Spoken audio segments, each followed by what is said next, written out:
ஆண்டவராகிய இயேசு கிறிஸ்துவின் கிருபையும் சமாதானமும் உங்கள் அனைவரோடும் கூட என்றென்றைக்கும் இருப்பதாக. நான் உன்னை விட்டு விலகுவதும் இல்லை, உன்னை கைவிடுவதும் இல்லை என்று சொன்ன நமது ஆண்டவராகிய இயேசு கிறிஸ்து என்றென்றும் நம்மோடு இருக்கிறார், நம்மை பாதுகாக்கிறார். சமாதானமாய் இருப்போம். எசேக்கியேல் 18ஆம் அதிகாரம் 20ஆம் வசனம் முதல் 32ஆம் வசனம் வரை. இந்த வேத பகுதியில் கர்த்தர் நீதி நியாயங்களை பற்றி சொல்லியிருக்கிறார். அதனால் நீதி என்பது என்ன என்பதை குறித்து ஒரு தெளிவான விளக்கத்தை சற்று பார்ப்போம். பிதாவாகிய தேவன் அவர் ஒருவரே அனாதி தேவனாய் இருக்கிறார். ஈடு இணையற்றவர். அனாதி என்றால் ஈடு இணையற்றவர்கள், அனாதையானவர். அப்படி என்றால் அவருக்கு இணையாக யாரும் கிடையாது, எங்கும் கிடையாது, எதுவும் கிடையாது. அவர் வல்லமைதான் பெரியது. இப்படி இருக்க அவர் நீதியின்படி அண்ட சராசரத்தையும் அரசாளுகிறார். சரி, மனிதனை அவர் அரசாளுகிறார்.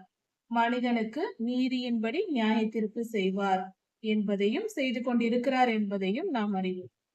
சரி, நீதி, நியாயம், கட்டளை, கற்பனை இதையெல்லாம் நாம் கேள்விப்பட்டிருக்கிறோம். நீதியின்படிதான் நியாயம் சொல்லப்படுகிறது, கட்டளைகள், கற்பனைகள் எல்லாம் கொடுக்கப்பட்டிருக்கிறது. அப்படி என்றால் கர்த்தருக்கு நீதியின் சூரியன் என்ற பெயரும் சொல்லுகிறோம். நீதியின் சூரியன் என்பது தேவனுடைய பெயராயிருக்கிறது. அப்படி இருக்க நீதி என்றால் என்ன? இதுதான் நீதி என்று எப்படி வரையறுப்பது? இது நீதி, இது அநீதி. உதாரணத்திற்கு, அந்த காலத்தில் படிப்பறிவு இல்லாத, இன்னும் கூட உலகத்தில் இப்படிப்பட்ட ஜனங்கள் இருப்பதற்கு வாய்ப்பு உண்டு. மலை பிரதேசங்களிலும் படிப்பறிவு இல்லாத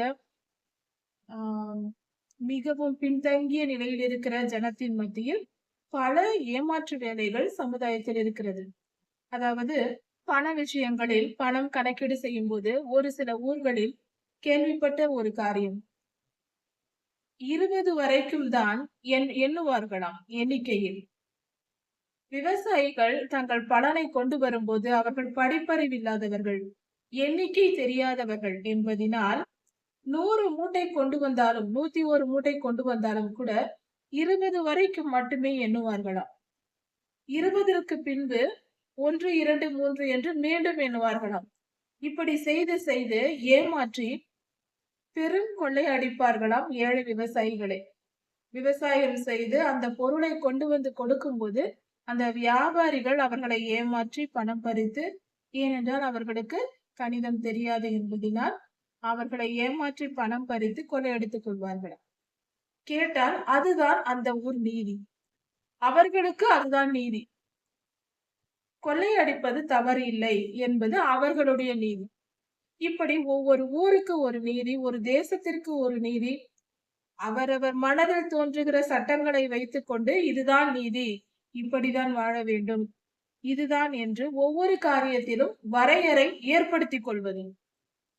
இது கர்த்தருடைய பார்வையில் செல்லாது. தன் மனதிற்கு ஒரு மனுஷனுக்கு இதுதான் நீதி என்று தோன்றிவிட்டால் அது நீதியாகி விடாது. அவனை பொறுத்தவரை அவன் எதை வேண்டும் என்றாலும் நினைத்துக் கொள்ளலாம். அவன் மனதில் அவன் நினைக்கிறான், அவ்வளவுதான். ஒரு தேசமாய் இருந்தாலும் ஒரு தனி மனிதனாய் இருந்தாலும் நீதி என்பது அவரவர் மனதில் தோன்றுகிற எண்ணங்களே அல்ல. நம்முடைய வாழ்க்கையில் சிறிய காரியமாய் இருந்தாலும் பெரிய காரியமாய் இருந்தாலும் நன்றாக மனதில் வைத்துக் கொள்வோம். நாம் சரி என்று நினைப்பதெல்லாம் சரியல்ல, நாம் தவறு என்று நினைப்பதெல்லாம் தவறாகி விடாது. சரி, எது மிக சரியான முறை, எது நீதி என்றால், நாம் நினைப்பதெல்லாம் நீதி அநீதி அல்ல. கர்த்தர் எதை சொல்லுகிறாரோ அதுதான் நீதி.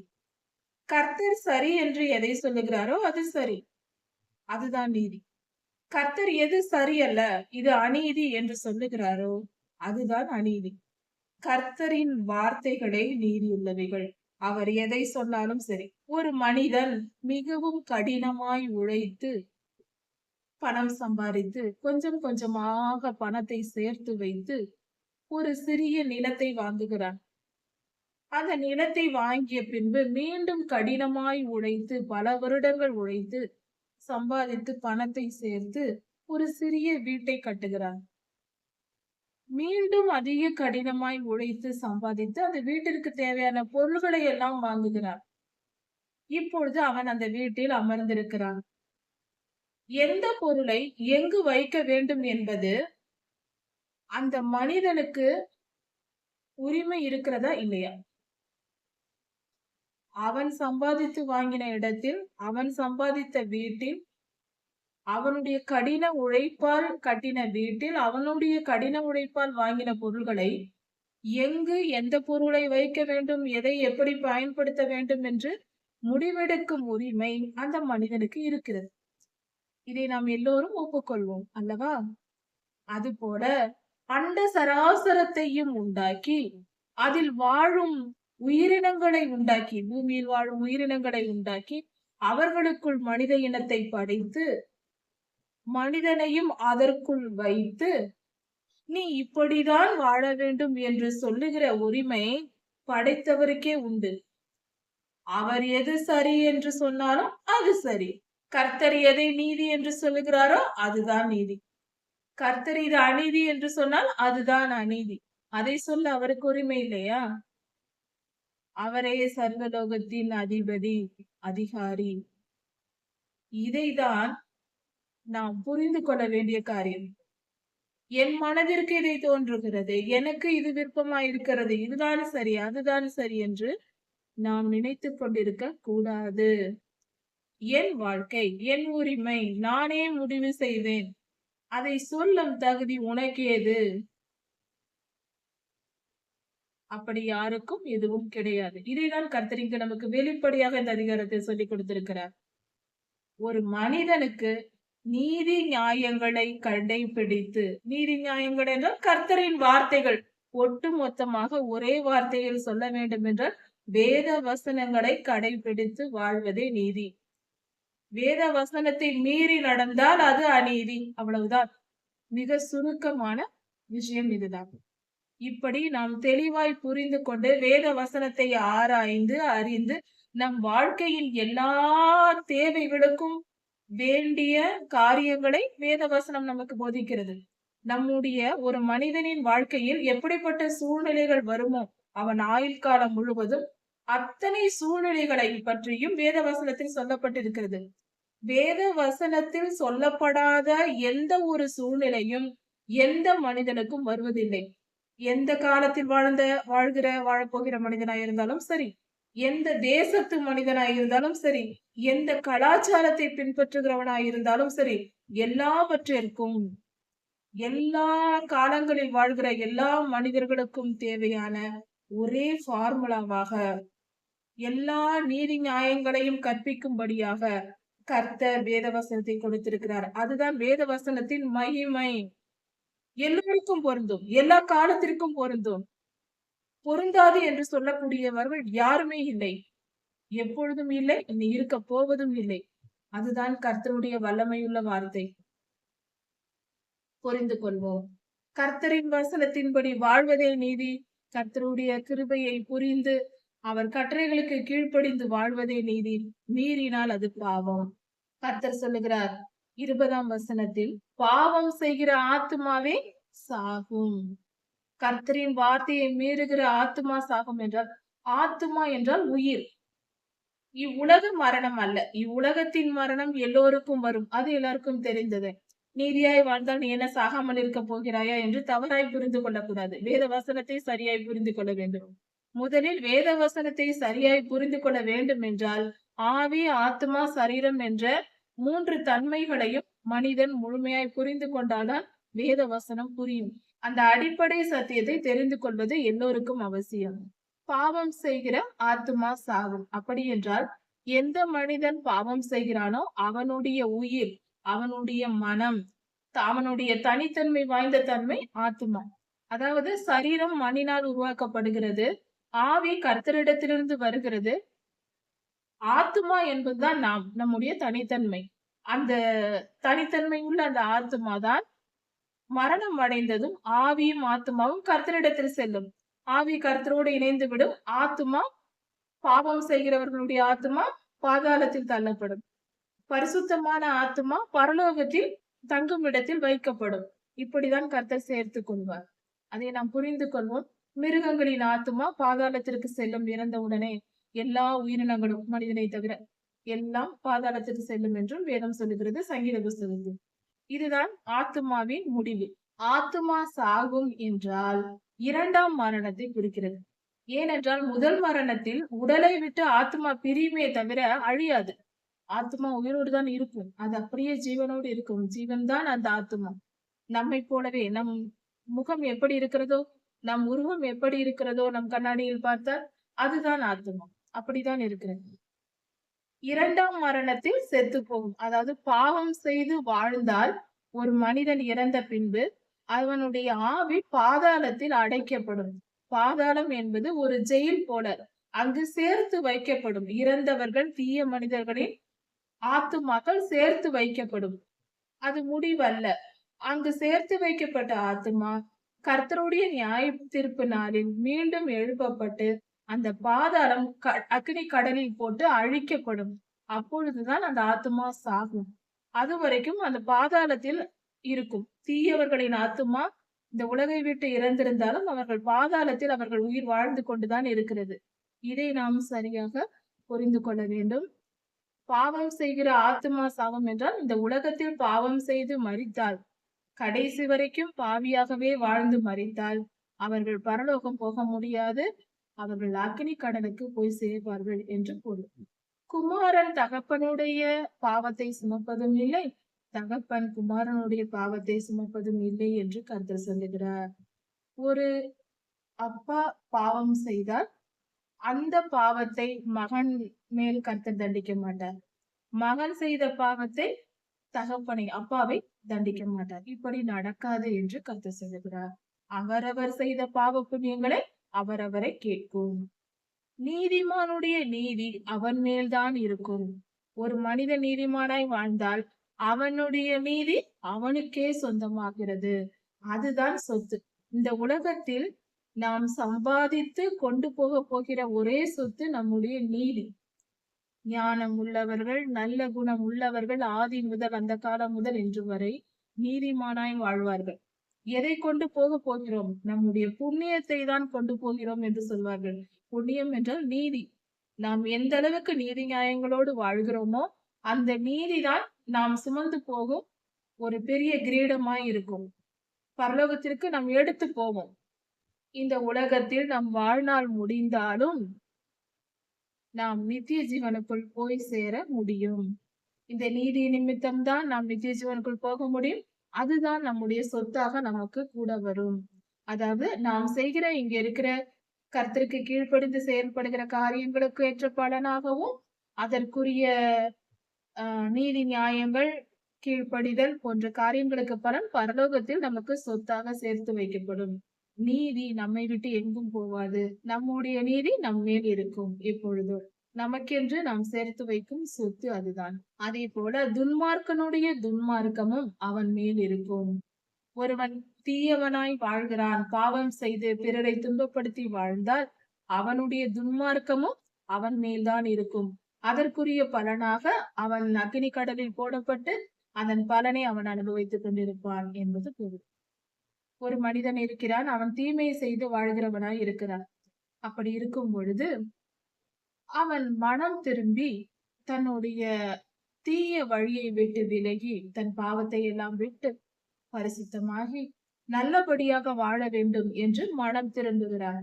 மனம் திரும்பி தன்னுடைய துன்மார்க்க செயல்களை எல்லாம் விட்டு விலகி அவன் நீதியின் பாதையில் நியாயத்தையும் நீதியையும் கை கொண்டு மனம் திரும்புகிறான் என்றால் அவன் பிழைக்கவே பிழைப்பான், அவன் சாவதில்லை என்று கர்த்தர் சொல்லுகிறார். அவன் பிழைப்பான், அவன் இறக்க மாட்டான். அப்படி என்றால் அவனுடைய வாழ்க்கையின் முடிவு அவன் ஜீவன் பரலோகத்தில் போய் சேரும் என்று பொருள். அவன் செய்த எல்லா மீறுதல்களும் நினைக்கப்படுவதில்லை. கர்த்தர் அவன் செய்த மீறுதல்களை எல்லாம் நினைக்க மாட்டார். அதற்கு பதிலாக அவன் தான் திருந்தி விட்டான் அல்லவா? அந்த மனதில் தீய எண்ணங்கள் இல்லை. அதை தூக்கி எறிந்துவிட்டு நீதிமானாய் மாறிவிட்டார். அதனால் அவன் செய்த நீதியிலே பிழைப்பான். அவன் நீதி செய்ததினால் அதனால் பிழைப்பான். ஒருவன் துன்மார்க்கனாய் வாழ்ந்து தீமை செய்து கொண்டிருந்தாலும் அவன் திருந்தி விட்டால், அவன் மனம் திருந்தி விட்டால், அவன் செய்த எல்லா அக்கிரமங்களையும் கர்த்தர் மன்னித்து அவனை மீட்டுக் கொள்கிறார். அந்த நீதி நிமித்தம் பரலோகத்தில் சேர்த்துக் கொள்வார். துன்மார்க்கன் தன் பாவத்திலே சாவது எனக்கு பிரியமா என்று கர்த்தர் கேட்கிறார். ஒருவன் தீயவன் இருக்கிறான் என்றால் அவன் தீமையே செய்து அவன் சாக வேண்டும் என்று நான் விரும்புவேனோ? ஏனென்றால் கர்த்தர் அவர்களில் அன்பாய் இருக்கிறார். எல்லோரிடத்திலும் அன்பாய் இருக்கிறார். அவர்கள் மனம் திரும்ப வேண்டும். எல்லாரும் மனம் திரும்பி தன்னிடம் வர வேண்டும் என்பதே அவருடைய விருப்பமாய் இருக்கிறது. திருந்த வேண்டும் என்பதே கர்த்தருடைய விருப்பமாய் இருக்கிறது. பாவம் செய்கிறவன் மீண்டும் பாவம் செய்து அவன் சாகட்டும் என்று கர்த்தர் விரும்புவதில்லை. எல்லோரும் மனம் திரும்புவதையே கர்த்தர் விரும்புகிறார். அப்படி இருக்க ஒரு மனிதன் நீதிமானாய் இருக்கிறார். ஒருவர் நீதியையும் நியாயத்தையும் கடைபிடித்து கர்த்தருடைய வசனத்தின்படி வாழ்ந்து கொண்டிருக்கிறார். அப்படி வாழ்ந்து கொண்டிருக்கும் போது திடீரென்று அவன் மனம் மாறி பாவம் செய்து துன்மார்க்கனாய் வாழ்கிறான், தீமை செய்து வாழ்கிறான் என்றால் அவன் தீய வழியும் நடக்க தொடங்கிவிட்டான். தொடர்ந்து பாவம் செய்து கொண்டே இருக்கிறான், மீறுதல் செய்து கொண்டே இருக்கிறான். நீதி நியாயங்களை எல்லாம் விட்டு விட்டான். எல்லாவற்றையும் இந்நாள் வரை கடைபிடித்த நீதி நியாயங்களை விட்டு கர்த்தருக்கு கீழ்ப்படியாமல் மீறி நடந்து வாழ்ந்து கொண்டிருக்கிறான். துன்மார்க்கனாய் வாழ்கிறான் என்றால் அப்படியே வாழ்ந்து அவன் மரித்தும் போனான். இந்த நிலையில் கர்த்தர் அவன் நீதியை நினைத்து பார்க்க மாட்டார். அவன் மரணம் அடையும் போது அவன் எப்படி இருந்தான்? மிகுந்த துன்மார்க்கனாய் இருந்தான். அப்படி இருக்க அவனை கர்த்தர் ஏற்றுக்கொள்ள மாட்டார். அவன் பிழைப்பானோ என்று கர்த்தர் கேட்கிறார். அவனை நான் பரலோகத்தில் சேர்த்து கொள்ள மாட்டேன் என்று சொல்லுகிறார். அவன் செய்த எல்லா நீதிகளும் அவைகள் நினைக்கப்படுவதில்லை. அவன் ஏற்கனவே ஆரம்பத்தில் செய்த நீதிகள் நினைக்கப்படுவதில்லை. அவன் முடிவில் செய்த அக்கிரமங்களுக்கு அவன் தன் துரோகத்திலேயும் அவன் செய்த தன் பாவத்திலேயும் சாவான். ஒரு மனிதனுக்கு சொந்தமாகிறது அவனுடைய நீதி நியாயமும் அக்கிரமும் பாவமும். அவனுடைய செயல்களே அவனுக்கு சொந்தமாய் இருக்கிறது என்று கர்த்தர் சொல்லுகிறார். நீங்களோ கர்த்தருடைய வழிகள் செம்மையாய் இல்லையே, கர்த்தருடைய வழிகள் செம்மையாய் இருக்கவில்லை என்கிறீர்களே. நீங்கள் எல்லா அக்கிரமத்தையும் செய்துவிட்டு மனிதர்கள் எப்படி பேசுகிறார்கள்? கர்த்தருடைய வழிகள் சரியில்லை என்று மனிதர்கள் பேசுகிறார்கள். கர்த்தர் கேட்கிறார், என்னுடைய வழியா சரியில்லை? நீங்கள் அல்லவோ தவறான வழியில் போய்க் கொண்டிருக்கிறீர்கள் என்று கர்த்தர் சொல்லுகிறார். நாம் தவறு செய்துவிட்டு கர்த்தர் தவறு செய்கிறார் என்று அவரை போய் குற்றப்படுத்துகிறோம். இது மனித இனத்தின் குற்றமா இருக்கிறது. கடவுள் பார், இப்படிப்பட்ட அழிவை இந்த பூமிக்கு கொடுத்து விட்டார், இப்படிப்பட்ட சுனாமி வந்து விட்டது, இப்படிப்பட்ட நிலநடுக்கம் வந்து விட்டது, இப்படிப்பட்ட புயல் காற்று வந்து இத்தனை பேர் அழிந்து போனார்கள், கர்த்தர் இப்படி செய்து விட்டாரே என்று கர்த்தர் பேரில் நாம் பழி சொல்லிக் கொண்டிருக்கிறோம். இன்று உலகத்தில் பலர் பேசுவது இதுதான். கர்த்தர் மனம் எவ்வளவு வேதனைப்படும். அவரா தவறு செய்கிறவர்? அண்ட சராசரத்தையும் படைத்த சர்வ வல்லமையுள்ள தேவனா தவறு செய்கிறவர்? அவரை இப்படி குற்றப்படுத்துகிறோமே, இதை விட மிகப்பெரிய பாவம் என்ன இருக்க போகிறது? நாம் என்ன செய்தோம்? சுனாமி வந்தது என்றால் நாம் என்ன செய்தோம்? அந்த தேசத்தில் அந்த இடத்தில் என்னென்ன நடந்தது? அவர்கள் செய்த அக்கிரமம் என்ன என்று ஆராய்ந்து பார்த்தோமா? அந்த சுனாமி வருவதற்கு முன் அங்கு என்ன நடந்தது? நிலநடுக்கம் வருவதற்கு முன்பு அந்த இடத்தில் என்ன நடந்தது? ஜனங்கள் என்ன செய்தார்கள்? ஆராய்ந்து பார்த்திருக்கிறோமா? எப்படிப்பட்ட பாவத்தை அவர்கள் நிறைவேற்றினார்கள்? எதனால் அப்படி வந்தது? கொரோனா வருவதற்கு முன்பு தேசம், உலகம் எப்படி இருந்தது? என்னென்ன செய்து கொண்டிருந்தார்கள்? எங்கெங்கு தேசத்தின் தெருக்களில் எங்கெங்கு என்னென்ன நடந்து கொண்டிருக்கிறது? எப்படிப்பட்ட பாவத்துக்கு உலகம் நோக்கி போய் கொண்டிருக்கிறது? கொஞ்சம் கூட ஒரு மனசாட்சியே இல்லாமல் இவர்கள் எப்படிப்பட்ட சட்டங்களை ஏற்றிக் கொண்டிருக்கிறார்கள்? பாவத்திற்கு எந்த அளவுக்கு இடம் கொடுக்கிறார்கள்? எந்தெந்த பாவ காரியங்களுக்கு தேசத்தின் தலைவர்கள் இடம் கொடுத்து சட்டம் இயற்றினார்களோ அதற்கு பின்புதான் கொரோனா வந்தது. பாவத்திற்கு சம்மதம். ஒரு தேசம் என்றால் அதில் சட்ட திட்டங்கள் நீதி நியாயங்களோடு இருக்க வேண்டும். ஜனங்களை நீதியின் பாதையில் நடத்துவதாய் இருக்க வேண்டும். அறியாத ஜனங்கள் மேல் பாவத்திற்கு அனுமதி கொடுத்து, எல்ஜிபிடி போன்ற பாவத்துக்கு அனுமதி கொடுத்து அரசாங்க தலைவர்கள் சட்டம் இயற்றுகிறார்கள். ஒவ்வொரு தேசமும் அதை ஏற்றுக்கொள்கிறது. கர்த்தர் கொரோனாவை அனுப்பாமல் என்ன செய்வார்? இவர்கள் செய்த அக்கிரமத்திற்கு ஒழுக்கம், கற்பு நெறி தவறாத வாழ்க்கை, இதையல்லவா கர்த்தர் நம்மிடம் எதிர்பார்க்கிறார். பரிசுத்தம் அல்லவா அவருடைய கொள்கை. அந்த கொள்கையை பின்பற்றி அல்லவா தேசங்கள் நடக்க வேண்டும். வேத வசனங்கள் எதற்கு கொடுக்கப்பட்டிருக்கிறது? சர்வலோகத்தின் அதிபதி அவர் சொல்லிய வார்த்தைக்கு கீழ்ப்படிய வேண்டியதே நம்முடைய கடமை. ஒரு தேசத்தின் தலைவர்கள் இயற்றும் சட்டங்களுக்கு ஜனங்கள் மீறி நடந்தால் தண்டனை கிடைக்கும். அது நியாயமாம். சர்வலோகத்தையும் படைத்தவர் சொல்லுவார், அதை கேட்காமல் தெரிந்தால் அது சரியா? 5-6 வருடங்கள், 4-5 வருடங்கள் தான் தேசத்தின் தலைவர்கள் நாட்டை ஆளுகிறார்கள். நம்மை போன்ற மனிதர்கள் தான் அவர்களும். அவர்கள் இயற்றும் சட்டங்களுக்கே நாம் கீழ்ப்படிய வேண்டியது அவசியமாய் இருந்தால் அதுதான் சரி. அப்படிதான் இருக்க வேண்டும். அதுதான் நீதி. அதுவே அவ்வளவு முக்கியம் என்றால் சர்வலோகத்தின் அதிபதியாகிய நம் தேவன் சொல்லும் கட்டளைகளுக்கும் நீதி நியாயங்களுக்கும் கடைபிடித்து நடக்க வேண்டியது அரசாங்கத்திற்கும் தேசத்தின் தலைவர்களுக்கும் கடமை அல்லவா? கொஞ்சம் யோசித்து பார்ப்போம். அப்படி செய்யாத பட்சத்தில் மீறி நடந்தால் கர்த்தருடைய வல்லமை வெளிப்படத்தானே செய்யும். கர்த்தர் பாவத்தை அழித்து புதிய சந்ததியை உருவாக்கும்படியாக தீமையை அழிக்க இயற்கை சீற்றங்களை கர்த்தர் அனுமதிக்கிறார். கர்த்தருடைய வழிகள் எப்பொழுதும் செம்மையானது. அது மிக சரியானது. மனிதர்களின் வழிதான் சரியில்லை. அதை உணர்ந்து கொண்டு மனம் திரும்புவோம். ஒரு நீதிமான் தன் நீதியை விட்டுவிட்டு நீதிமானாய் வாழ்ந்து கொண்டிருந்தான். ஆனால் அந்த நீதியை விட்டுவிட்டு அவன் அநீதி செய்து அக்கிரமமாய் வாழ்ந்தால் அவன் செய்த அநீதியினால் அவன் அழிந்து போவான். பரலோகம் போக முடியாது.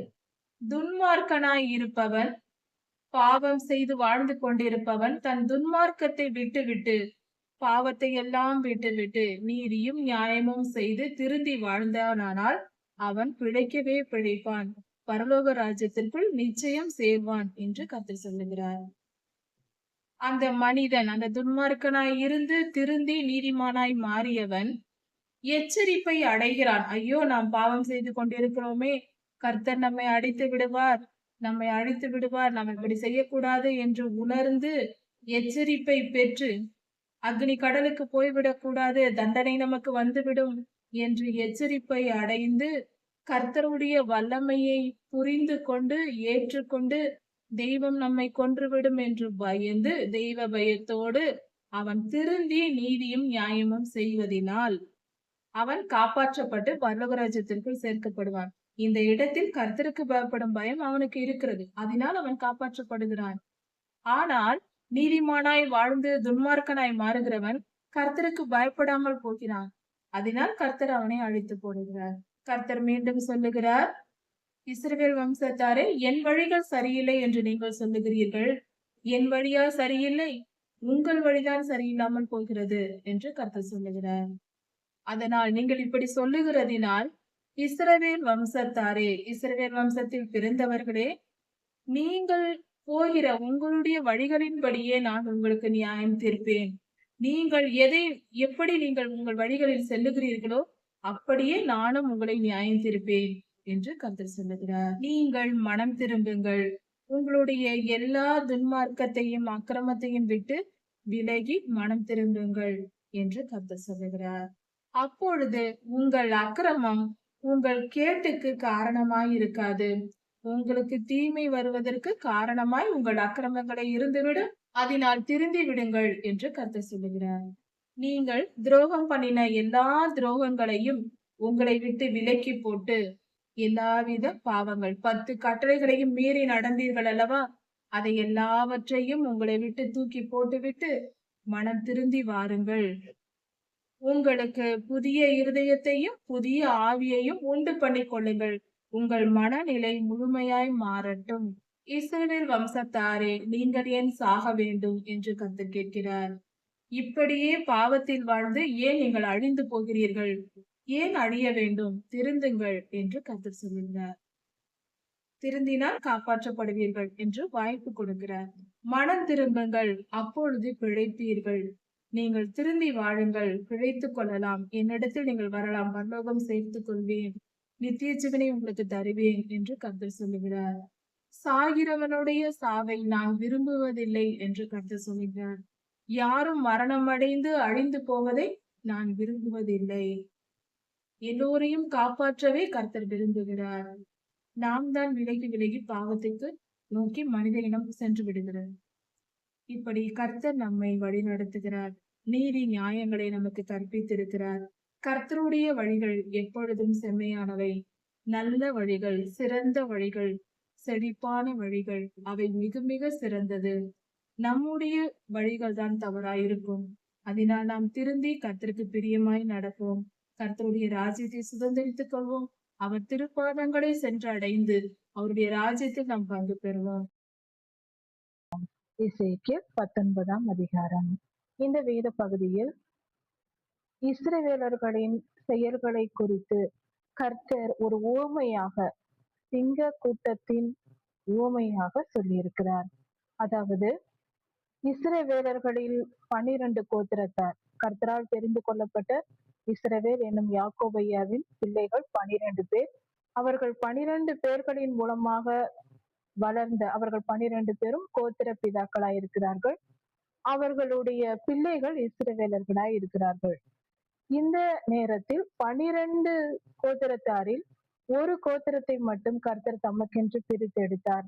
மற்றவர்கள் அதிகமாய் விக்கிரகாராதனை செய்து கர்த்தருக்கு விரோதமாய் செயல்பட்டதினால் கர்த்தர் அவர்களை விட்டு யூதா கோத்திரத்தை தெரிந்து கொண்டார். அந்த யூதா கோத்திரமும் எருசலேமில் வாசமாய் இருந்தவர்களும் கர்த்தருடைய கண்களில் பிரியமாய் இருந்தார்கள். தொடக்கத்தில் கர்த்தர் அவர்கள் மேல் கிருபை வைத்து உலகெங்கிலும் இருந்து ஆபிரகாம் ஐயாவை தெரிந்து கொண்டார். அவர்களில் இருந்து யாக்கோபு ஐயாவை தெரிந்து கொண்டார். ஆபிரகாம் ஐயாவின் குமாரன் ஈசாக்கு, ஈசாக்குக்கு 2 பிள்ளைகள், ஏசா, யாக்கோபு என்று. அதில் யாக்கோபு ஐயாவை தெரிந்து கொண்டு இஸ்ரவேல் என்று பெயர் கொடுத்தார் கர்த்தர். அவர்கள் வம்சத்தை தான் தமக்கென்று தெரிந்து கொண்டார். அதிலும் ஒரே ஒரு கோத்திரத்தை, 12 கோத்திரத்தாரில் ஒரு கோத்திரத்தை மட்டும் தமக்கென்று தெரிந்து கொண்டார். அதுதான் யூதா கோத்திரம். அந்த கோத்திரத்தில் தான் ஆண்டவராக இயேசு கிறிஸ்துவும் பிறந்தார்.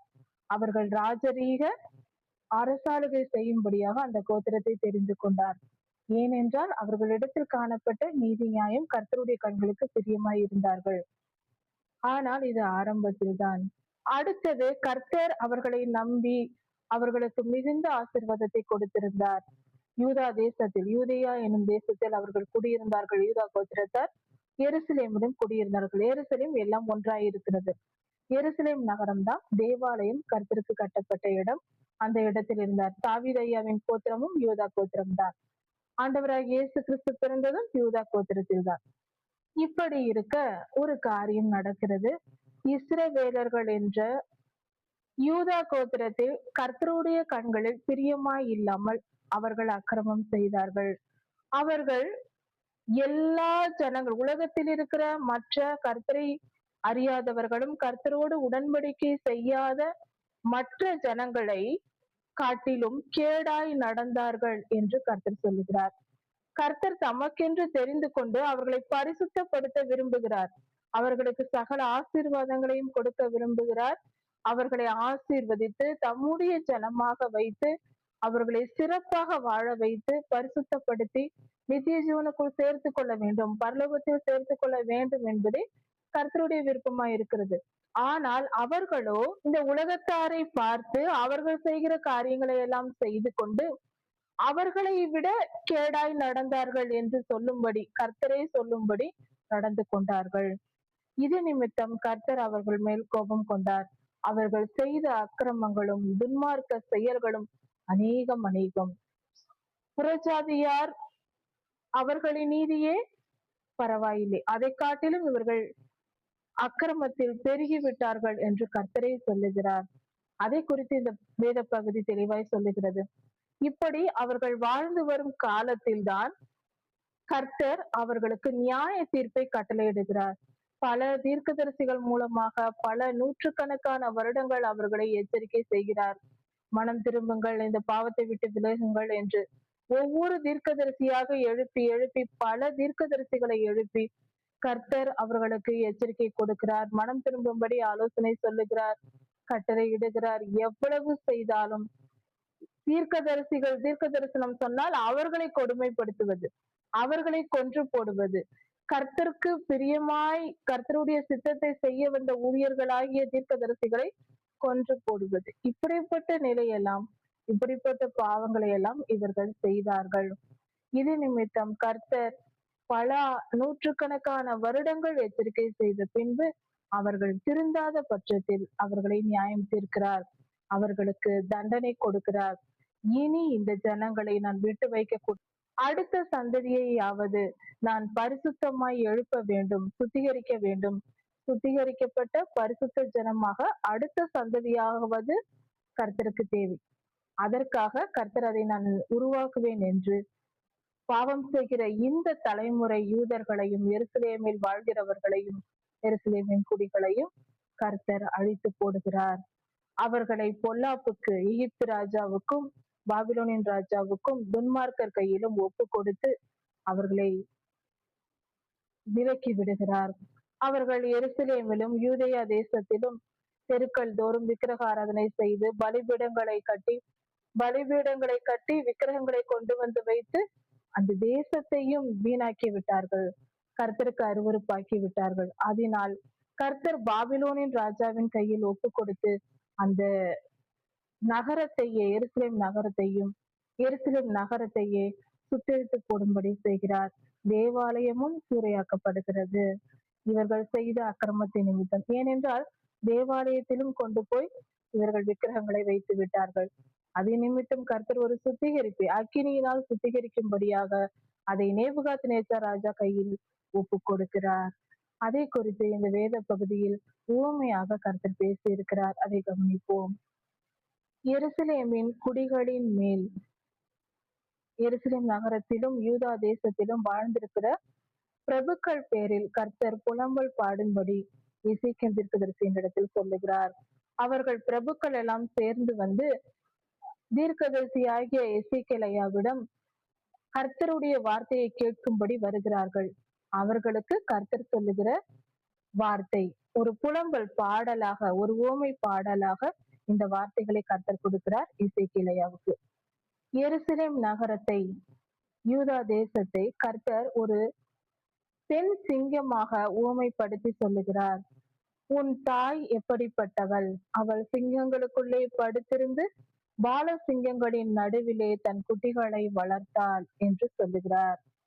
அப்படி என்றால் எருசலேம் யூதேயா ஒரு பெண் சிங்கம், அந்த இடம் வந்து ஒரு பெண் சிங்கமாகவும், அது அந்த பெண் சிங்கம் சிங்கங்களின் நடுவே என்று சொல்லும் பொழுது மற்ற தேசங்களை குறிக்கிறது. மற்ற இஸ்ரவேலை சுற்றி இருந்த, கானானை சுற்றி இருந்த அந்த தேசங்களை குறிக்கிறது. அந்த சிங்கங்களின் நடுவே இருந்து தன் குட்டியை வளர்க்கிறாள். பாலசிங்கங்களின் நடுவே இருந்து, சிங்கம் போன்ற மற்ற தேசத்தாரின் நடுவில் இருந்து, தேசத்தின் ராஜாக்களின் நடுவில் இருந்து தன் குட்டியாகிய இளவரசனை, ராஜாவை வளர்க்கிறாள்.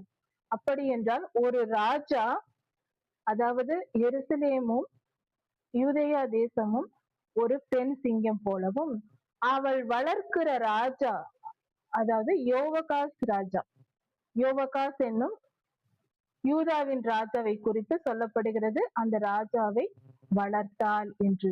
யோவகாஸ் ராஜா இங்கு யூதாவிலும் எருசலேமிலும் அரசாண்டு வந்தார். அப்பொழுது அந்த பெண் சிங்கம் வளர்த்த ஒரு சிங்கக்குட்டி பெரிதாய் வளர்ந்து அது மனுஷரை பட்சிக்க தொடங்கியது. பெரிதாய் வளர்ந்தது, அது நன்றாக இருக்கும் என்று பெண் சிங்கம் எதிர்பார்த்தது. ஆனால் அந்த சிங்கக்குட்டியோ பெரியதாய் வளர்ந்து சகல வித்தைகளையும் கற்றுக்கொண்டு அது மனுஷரை பட்சித்தது. அதாவது யோவாகாஸ் ராஜா தீமை செய்தான். தீமை செய்து கர்த்தருக்கு விரோதமாய் கர்த்தருக்கு கீழ்ப்படிந்து நடக்காமல் அநியாயம் அக்கிரமம் செய்து வாழ்ந்தார் என்று சொல்லப்பட்டிருக்கிறது. கர்த்தருடைய வார்த்தையை மீறி அக்கிரம வாழ்க்கை மேற்கொண்டார் என்று சொல்லப்பட்டிருக்கிறது. இதுதான் ஒரு சிங்கம் வளர்ந்து பெரியதாகி மனுஷரை பட்சிக்க தொடங்கியது என்று சொல்லப்பட்டிருக்கு. இப்படி இந்த சிங்கம் செய்வதை பார்த்து புறஜாதியாரும் சுற்றிலும் இருக்கிற தேசத்தாரும் கேள்விப்பட்டார்கள், ஒரு சிங்கம் எழும்பி தன் ஜனங்களை பட்சிக்கிறது என்று. அதாவது கர்த்தருடைய தேசமாகிய யூதாவிலும் எருசலேமிலும் யோவாகாஸ் ராஜா அரசாண்ட போது கர்த்தருடைய தீர்க்கதரிசிகளையும் கர்த்தருடைய பரிசுத்தவான்களையும் கர்த்தருக்கு பிரியமான மனிதர்களை இந்த ராஜா கொன்று போட்டான். அநேகரை கொன்றது நிமித்தம் இஸ்ரவேலின் ராஜாக்கள் இப்படி பல காரியங்களை செய்தார்கள். தீர்க்கதரிசிகள் வந்து ராஜாவின் இடத்தில் தீர்க்க தரிசனம் உரைத்தால் அவர்களை பிடித்து கொன்று போடுவது, இப்படி பல காரியங்கள் இஸ்ரவேல் ராஜாக்களின் கணக்கில் வருகிறது. ஏன் எரேமியா தீர்க்கதரிசியை கூட கொல்வதற்கு துறவில் தூக்கி போட்டார்கள். உண்மையான எல்லா தீர்க்கதரிசிகளையும் கொன்று போடுவது இஸ்ரவேல் ராஜாக்களின் பழக்கமாய் இருந்தது. கொஞ்சம் கூட உணர்வு இல்லாமல் ஒரு சிலர் தான் நன்றாக இருந்தார்களே தவிர மற்றவர்கள் எல்லாம் தீர்க்கதரிசிகளை கொல்லுகிறவர்களாய் இருந்தார்கள். இதைதான் மனுஷரை பட்சிக்கிறவர்களாய் அந்த சிங்கம் வளர்ந்தது என்று சொல்லப்பட்டிருக்கிறது. இப்படி செய்ததின் நிமித்தம் இப்படி செய்வதை பார்த்து புறஜாதிகளும் அந்த செய்தியை கேள்விப்பட்டார்கள். சுற்றிலும் இருக்கிற ஜனங்களும் இந்த செய்தியை கேள்விப்பட்டார்கள். இப்படி இந்த ராஜா இப்படி செய்கிறார் என்று கேள்விப்பட்டு அவர்கள் சூழ்ந்து வந்து, அதாவது யூதாவின் ராஜாவுடைய அக்கிரமத்தினால், அதாவது இவர்கள் என்ன செய்தார்கள் என்றால், யூதாவின் ராஜாக்களும் சரி இஸ்ரவேலின் ராஜாக்களும் சரி அந்நியரோடு கலந்து பழக ஆரம்பித்தார்கள். அந்நிய ராஜாக்களோடு உடன்படிக்கை செய்தது, சீரியரோடு அசீரியரோடு இப்படி எகிப்தின் ராஜாவோடு இப்படி அந்நியரோடு உடன்படிக்கை செய்து கொண்டு உறவாடி கொண்டிருந்தார்கள். இதை செய்யக்கூடாது என்று கர்த்தர் சொல்லி இருக்கிறார். கர்த்தருடைய வார்த்தையை மீறி இவர்கள் இப்படி செய்ததினால் அவர்கள் நிர்பந்தப்படுத்தி அந்நியர்களோடு உறவாடும் போது அவர்களுடைய பழக்க வழக்கங்கள் நமக்கும் வந்துவிடும். இன்றைய காலத்திலும் இது நடக்கிறது. இது தேசங்களுக்கிடையே ஏற்பட்ட பாவத்தை குறித்து இந்த இடத்தில் சொல்லப்பட்டிருக்கிறது. இன்று நம்முடைய தனி மனித வாழ்க்கையிலும் நம் குடும்ப வாழ்க்கையிலும் இது அப்படியே நிறைவேறி கொண்டிருக்கிறது இன்று வரைக்கும். என்னவென்றால் ஒரு காரியம் கவனித்து பார்ப்போம். நாம் கர்த்தரை அறியாத மக்களோடு திருமண காரியங்கள் நம் பிள்ளைகளுக்கோ உறவினர்களுக்கோ ஏதாவது செய்தால் அவர்கள் உறவினர்கள் ஆகிறார்கள் நமக்கு. அவர்கள் உறவினர்களாய் இருக்கும் பொழுது என்ன நடக்கிறது? எந்த ஒரு ஒரு பண்டிகை நாட்களாய் இருக்கலாம், திருவிழாக்களாய் இருக்கலாம், அல்லது அவர்களுடைய வீட்டு விசேஷங்களாக இருக்கலாம், நாம் கலந்து கொள்ள நேரிடும். அப்பொழுது அவர்களுடைய பழக்க வழக்கங்களை அவர்கள் பின்பற்றும் பொழுது நாமும் அந்த சந்தர்ப்ப சூழ்நிலைக்குள் தள்ளப்படுகிறோம். அவர்கள் பழக்கங்களை நாமும் செய்ய வேண்டிய சூழ்நிலை வரும். கர்த்தருக்கு அருவருப்பான விக்கிரக ஆராதனையும் விக்கிரகங்களுக்கு படைக்கப்பட்டதை புசிப்பதும் அங்கு நிறைவேறும். அந்த பாவத்தோடு நாமும் சேர வேண்டி இருக்கும். அது மட்டுமல்லாமல் அவர்களுடைய பேச்சும் பழக்க வழக்கங்களும் அந்நியர்களின் பேச்சிலும் பழக்க வழக்கத்திலும் அநேக பாவங்கள் இருக்கும். பிறரை குற்றப்படுத்துவது, புறங்கூறுவது, பெருமை, சுயநலம் போன்ற வார்த்தைகள் இருக்கும். அவர்களோடு நாம் கலந்து பேசி அமர்ந்து உட்கார்ந்து கொண்டிருந்தால் அவர்களுடைய சுபாவங்களுக்கு ஏற்றபடி நம்முடைய மனமும் மாறி நாமும் அப்படித்தான் பேசுவோம். இது இயல்பு, எல்லா மனிதர்களுக்கும் இயல்பு. அதனால்தான் கர்த்தர் சொல்கிறார் அந்நியரோடு கலக்காதே என்று. யோவாகாஸ் ராஜா மட்டுமல்ல, இஸ்ரவேலின் ராஜாக்கள் யூதாவின் ராஜாக்கள் எல்லாம் அந்நியரோடு கலந்துதான், அவர்களோடு பேச போய் பழக போய் பண்டிகை கொண்டாட போய் தான் எல்லா தீவினையும் வந்தது. சம்பந்தம் கலக்க போவது, இஸ்ரவேலருக்குள் இந்த அளவுக்கு சீரழிந்து போவதற்கு சாலமோன் ராஜா செய்த திருமணங்களே காரணம். அதுதான் ஆரம்பமாய் இருந்தது. சாலமோன் ராஜா அந்நிய பெண்களை திருமணம் செய்து சத்துருக்களின் பெண்களை எல்லாம் திருமணம் செய்து கொண்டு வந்ததினால் அவர்கள் விக்கிரக ஆராதனைக்காக எருசலேமில் மூளை முடுக்கெல்லாம் பலிபிடங்களை கட்டினார்கள். அதே நிமித்தம் கர்த்தருக்கு அருவருப்பான பொல்லாத ஆவிகளின் ஆளுகை எருசலேமுக்குள் நுழைந்தது. சாலமோன் ராஜா செய்த திருமணங்கள் இஸ்ரவேல் வம்சத்தையே அழிக்கக்கூடியதா இருந்தது. பாவம், வேசித்தன பாவம், விபச்சார பாவம் என்பது இப்படிதான். அது அக்னியை போல தொடர்ந்து வந்து பட்சித்துக் கொள்கிறது. பட்சித்துக் கொண்டே பெருகிக் கொண்டே போகும். அந்நியரோடு எப்பொழுதும் கலக்கக்கூடாது. அவர்களுடைய பழக்க வழக்கங்களை நாம் கடைபிடிக்க கூடாது. இதில் கவனத்தை கொள்ள வேண்டும். நாம் எப்பொழுதும் கர்த்தருடைய பிள்ளைகளோடு பேசி பழகி உறவாட வேண்டும். திருமண காரியங்களும் அப்படித்தான் செய்யப்பட வேண்டும். நாம் எப்பொழுதும் புறஜாதியாரை விட்டு விலகி இருக்கவே விரும்ப வேண்டும். அதுவே நம்முடைய பரிசுத்த வாழ்க்கைக்கு பாதுகாப்பாய் இருக்கும். இந்த உலகத்தில் வாழும் நாட்கள் கொஞ்ச காலம். அந்த காலத்தில் நாம் இப்படிப்பட்ட கடமைகளை, இந்த முறைகளை கடைபிடித்து வாழ்ந்தால் நிரந்தரமாய் வாழ்கிற நித்திய ஜீவனுக்குள் போகலாம். நம் ஆத்துமாவை இழந்து அக்னி கடலுக்கு போக தேவையில்லை. இப்படி யோவகாஸ் ராஜா பாவம் செய்ததினால் அந்நியர்கள், சுற்றிலும் இருக்கிற மற்ற தேசத்தின் ராஜாக்களிடம் கர்த்தர் ஒப்பு கொடுத்தார். அந்த ராஜாக்கள் வந்து யோவகாசை பிடித்து கொண்டு எகிப்துக்கு கொண்டு போனார்கள். நாம் கர்த்தருடைய வார்த்தையை மீறி கர்த்தருக்கு விரோதமாய் நாம் செயல்பட்டு கொண்டே இருந்தால் நிச்சயமாக நாம் பொல்லாத மனிதர்களிடம், அந்நியரிடம் ஒப்படைத்து விடப்படுவோம். அந்நியர்களிடம், பொல்லாத மனிதர்களிடம் கர்த்தரே நம்மை ஒப்பு கொடுத்து விடுகிறார். அது நிமித்தம் நாம் மிகுந்த துன்பத்தை அடைய நேரிடும். இப்படியாக கர்த்தர் நமக்கு நீதியை நிறைவேற்றுவார். கர்த்தருக்கு பயந்து இருப்போம். பாவம் செய்யாமல் கர்த்தருக்கு கீழ்ப்படிந்திருந்தால் நாம் எப்பொழுதும் சுகவாழ்வு வாழலாம். தாய் சிங்கம் காத்திருந்தது. முதலில் ஒரு சிங்கம் தன் குட்டியை வளர்த்தது. அந்த குட்டி பெரிதாய் வளர்ந்த பின்பு அது தீய சிங்கமாக மாறி மனுஷரை பட்சிக்க தொடங்கியது. அந்த சிங்கத்தை எகிப்துக்கு பிடித்து கொண்டு போய்விட்டார்கள் என்று சொல்லப்பட்டிருக்கிறது. அந்த சிங்கம்தான் யோவகாஸ் ராஜா. அடுத்ததாக இதை பார்த்து கொண்டு இந்த சிங்கம் திருந்தும் என்று காத்திருந்த எருசலேம் என்னும் பெண் சிங்கம் தான் நம்பியது வீணாயிற்று, அது திருந்தவில்லை, நமக்கு மீண்டும் அந்த சிங்கக்குட்டி கிடைக்காது என்ற பட்சத்தில் வேறொரு சிங்கத்தை எடுத்து, ஒரு குட்டியை எடுத்து இது வளர்க்க தொடங்கியது. அப்படி என்றால் இந்த எருசலேமின் பெண் சிங்கமாகிய எருசலேம் வளர்த்த அடுத்த ராஜா சிதேக்கியா. சிதேக்கிய ராஜாவை வளர்த்த போது அது வளர்ந்து பெரியதாகி அதுவும் துன்மார்க்கமாய் மனுஷரை பட்சிக்கிறதாய் இருந்தது.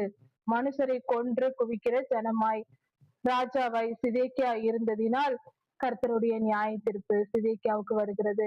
சிதேக்கியா ராஜாதான் எரேமியா ஐயாவை துறவில் போட வைத்தது, கொல்ல சட்டம் கொடுத்தது. அடுத்தது இரண்டாவதாக வளர்த்த எருசலேம் நகரம் வளர்த்த சிங்கக்குட்டியாக சிதேக்கியா ராஜா இருந்து, சிதேக்கியா மிகவும் அக்கிரமக்காரராய் இருந்து கடைசியில் மிகுந்த கர்த்தருக்கு அருவருப்பான காரியங்களை செய்து, ஏனென்றால் பாபிலோன் ராஜாவுக்கு கீழ்ப்படிந்திருக்கும்படி கர்த்தர் சொல்லி இருக்க, ஏனென்றால் சிதேக்கியாவை ராஜாவாக்கினது நேபுகாத் நேச்சார் தான். அவர்தான், பாபிலோன் ராஜா தான் சிதேக்கியாவை ராஜாவாக்கி இங்கு வைத்துவிட்டு, இஸ்ரவேலில் வைத்துவிட்டு அவர் போகிறார். ஆனால் சிதேக்கியா ராஜா பாபிலோன் ராஜாவோடு உடன்படிக்கை செய்து அதன் பின்பு அந்த உடன்படிக்கையை மீறி எகிப்தியர்களோடு சேர்ந்து கொண்டு பாபிலோன் ராஜாவையே எதிர்க்க தொடங்குகிறார். இப்படிப்பட்ட நிலை வந்தது, செய்தது கர்த்தருக்கு அருவருப்பாய் இருந்தது. கர்த்தர் பாபிலோனின் ராஜா கையில் சிதேக்கியாவை ஒப்பு கொடுத்தார். கர்த்தருடைய சித்தத்துக்கு விரோதமாய் செயல்பட்டதினால் சிதேக்கியா ராஜா பாபிலோன் ராஜா கையில் பிடிபட்டு அங்கு பாபிலோனுக்கு கொண்டு போகப்பட்டார். இதைதான் ஓமையாக கர்த்தர் சொல்லி இருக்கிறார். எருசலேம் என்னும் பெண் சிங்கம் வளர்த்த சிங்கக்குட்டி, அது வளர்ந்து பெரியதாகி அந்நியருடைய அரண்மனைகளில் திரிந்து, ஏனென்றால் சிதேக்கியாவை பிடித்து கொண்டு போய்விட்டார்கள். பாபிலோனின் அரண்மனையில் அவர் இருந்தார். அதைதான் இங்கு சொல்லப்பட்டிருக்கிறது, அரண்மனைகளில் சுற்றி திரிந்தது அந்த சிங்கம் என்று. அங்கிருக்கும் போது அவர்களுடைய பட்டணங்களையும் பாழாக்கிற்று. அங்கு இருக்கிற இஸ்ரவேலரோடு சேர்ந்து கொண்டு சிதேக்கியா செய்த பல காரியங்களை இது குறிக்கிறது. அந்த சிங்கக்குட்டியின் கெர்ச்சிப்பின் சத்தத்திற்கு அதில் உள்ள யாவும் பயப்பட்டது. மிகவும் கம்பீரமாக அந்த சிங்கம் இருந்தது என்று சொல்லப்பட்டிருக்கிறது.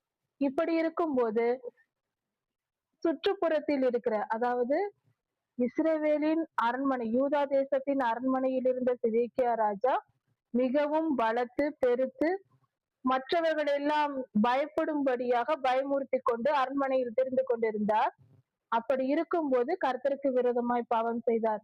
எரேமியா ஐயாவின் தீர்க்க தரிசனங்களை ஏற்றுக்கொள்ளவில்லை. கர்த்தர் சொன்ன வார்த்தைகளை ஏற்றுக்கொள்ளவில்லை.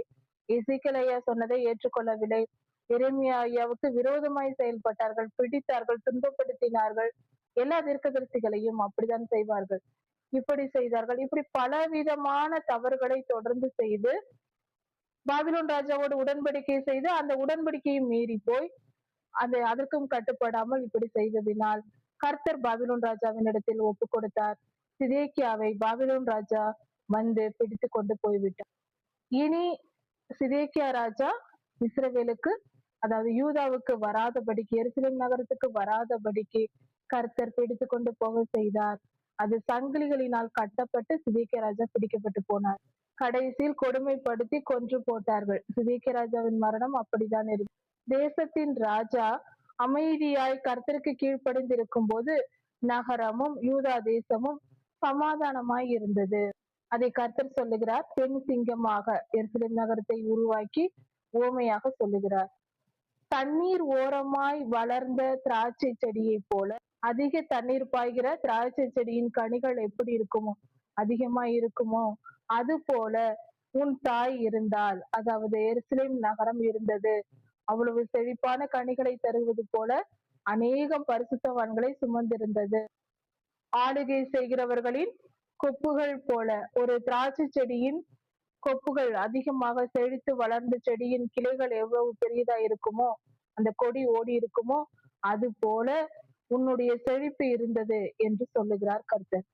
அது மிக உயரமாக அந்த திராட்சை செடி வளர்ந்து அடர்த்தியான கிளைகளோடு உயரமாக ஓங்கி வளர்ந்து தன் திரளான கொடிகளோடு கூட தோன்றிற்று.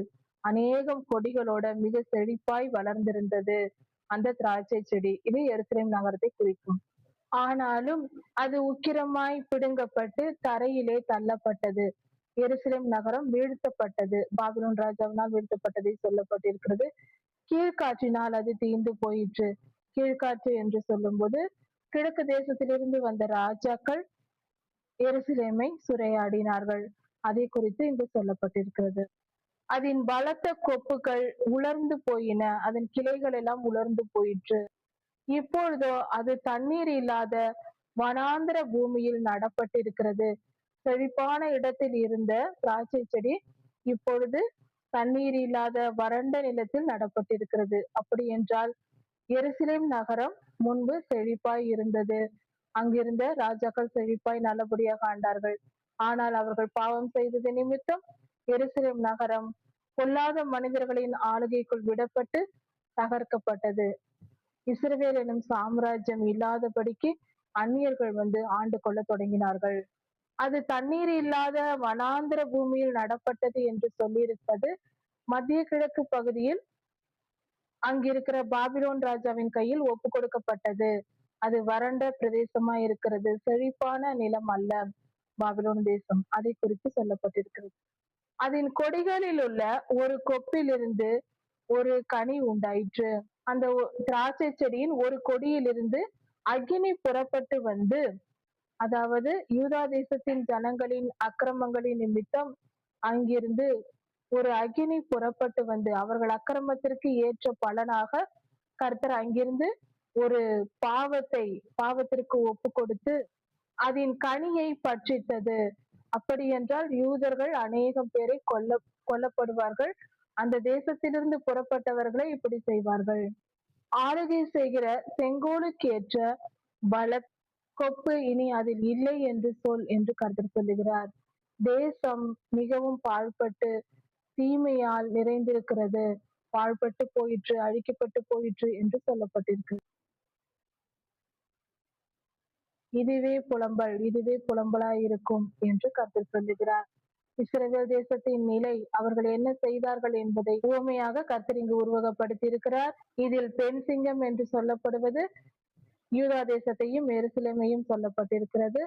பெண் சிங்கம் என்பது, பாலசிங்கம் என்று சொல்வது ராஜாக்களை சொல்லப்பட்டிருக்கிறது. இப்படியாக கர்த்தருடைய வார்த்தையை மீறி நடந்தால் நிச்சயம் நியாய தீர்ப்பு வரும் என்ற பயம் எல்லோருக்கும் தேவை. கர்த்தர் நீதி உள்ளவர், தம் நீதியில் அவர் தவறாதவர். அதை புரிந்து கொள்ள வேண்டும். நாம் என்ன அக்கிரமம் செய்தாலும் கர்த்தர் மன்னித்து விடுவார் என்று செய்து கொண்டே வாழக்கூடாது. கர்த்தர் நல்லவர், அவர் கிருபை என்றும் உள்ளது. அவருடைய வார்த்தைக்கு கீழ்ப்படிந்து நடந்து என்றென்றும் அவரிடத்தில் ஆசீர்வாதத்தை பெறுகிறவர்களாய் நாம் வாழ்வோம். நியாய தீர்ப்புக்கு தப்பித்துக் கொள்வோம். கர்த்தருடைய கோபத்திற்கு ஆளாகக்கூடாது. கர்த்தர் நம்மை சிருஷ்டித்தவர், அவர் நம் தேவன். அவருக்கு கீழ்ப்படிந்து வாழ வேண்டும் என்பதே நீதியாய் இருக்கிறது. அதுவே நம் கடமையாய் இருக்கிறது. கர்த்தருக்கு பிரியமாய் வாழ்வோம். கர்த்தருடைய ஆசீர்வாதங்களை பெற்று சுகமாய் வாழ்வோம். கர்த்தருடைய ராஜ்யத்தையும் சுதந்திரித்துக் கொள்வோம். கர்த்தர் உங்களை ஆசீர்வதிப்பாராக. ஆண்டவராகிய இயேசு கிறிஸ்து சீக்கிரம் வரப்போகிறார். அவருடைய வருகைக்கு நாம் ஆயத்தப்படுவோம். மாரநாதா.